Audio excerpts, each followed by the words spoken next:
एक बार की बात है, एक गांव के कब्रिस्तान में एक इमली के पेड़ पर 4 चुड़ैलें रहती थीं।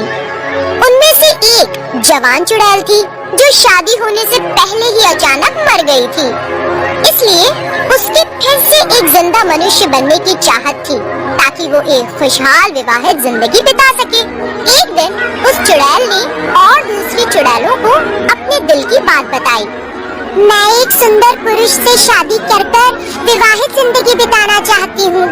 क्या तुम शादीशुदा जिंदगी की परेशानियाँ झेल पाओगी?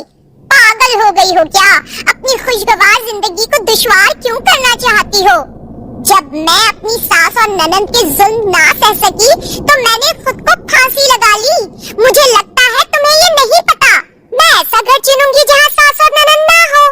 अगले दिन देर शाम जवान चुड़ैल एक सुंदर औरत बनकर एक पुरानी इमारत के सामने बैठकर जोर जोर से रोने लगी। कुछ देर बाद उसने एक सुंदर पुरुष को उस रास्ते से जाते देखा। उसको देखकर वो चुड़ैल बहुत खुश हुई और जोर से रोने लगी। कौन हो तुम? यहाँ इतने अंधेरे में बैठकर क्यों रो रही हो? चुड़ैल रोते रोते बोली, मैं पास के गांव से हूँ। मेरे पिता नहीं रहे, इसीलिए मैं अनाथ हो गई हूँ। मेरा ख्याल रखने वाला कोई नहीं, इसलिए गांव गांव ऐसे ही घूमती हूँ। तुम किसी से शादी क्यों नहीं कर लेती? मैं दहेज नहीं दे सकती, मुझसे कौन शादी करेगा? अगर तुम चाहो मैं तुमसे शादी कर लूँ। तुम्हारे घर वाले राजी हो जाएंगे? मेरा कोई नहीं, मैं अकेला हूँ। मेरा एक बस बड़ा सा घर है। मैं शादी के लिए तैयार हूँ। ऐसा कहकर चुड़ैल उठकर खड़ी हो गई। उस आदमी का घर गांव की शुरुआत में था। अगले दिन दोनों ने शादी कर ली और फिर उस घर में अपनी शादीशुदा जीवन की शुरुआत की। आधी रात जब उसका पति गहरी नींद में था, चुड़ैल घर से बाहर निकली और कब्रिस्तान में उसी इमली के पेड़ के पास गई। कौन है ये? पकड़ो इसे, मिलकर खाएंगे। ये सुनकर जवान चुड़ैल हंसी और अपने असल रूप में आ गई।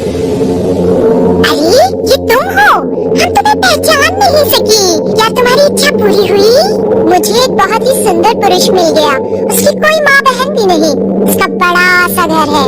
तो उनमें से एक चुड़ैल बोली, और तुम्हारा पति वो कैसा है?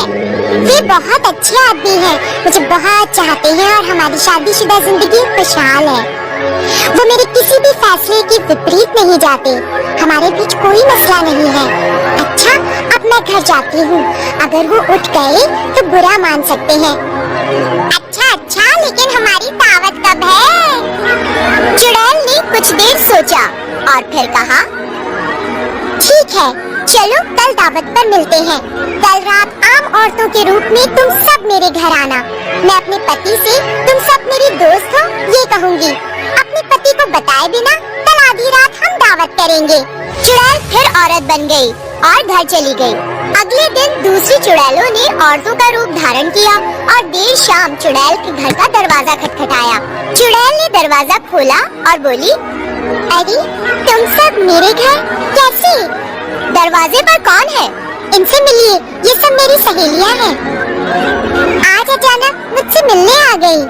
आज आप नीचे सो जाइए, मैं और मेरी सहेलियां छत पर सो जाएंगे। ऐसा कहकर वो सब छत पर चली गईं। देर रात ये सुनिश्चित कर कि उसका पति गहरी नींद में है, चुड़ैल ने दावत का इंतजाम करना शुरू किया। इस मनुष्य के रूप में रहने से बड़ी कोफ्त हो रही है। चुड़ैलें अपने असल रूप में वापस आ गईं। दावत के लिए सारा इंतजाम हो चुका था। फिर वे सारी चुड़ैलें बाल खोलकर जोर जोर से ताली बजाकर चिल्लाते हुए खुशी से नाचने लगी। अगर तुम्हारे पति ने हमारा शोर सुन लिया तो हम कहीं की नहीं रहेंगी। नीचे जाओ और देख कर आओ वो सो रहा है या नहीं। चुड़ैल नीचे गई, उसने झांका और जोर से चीख पड़ी।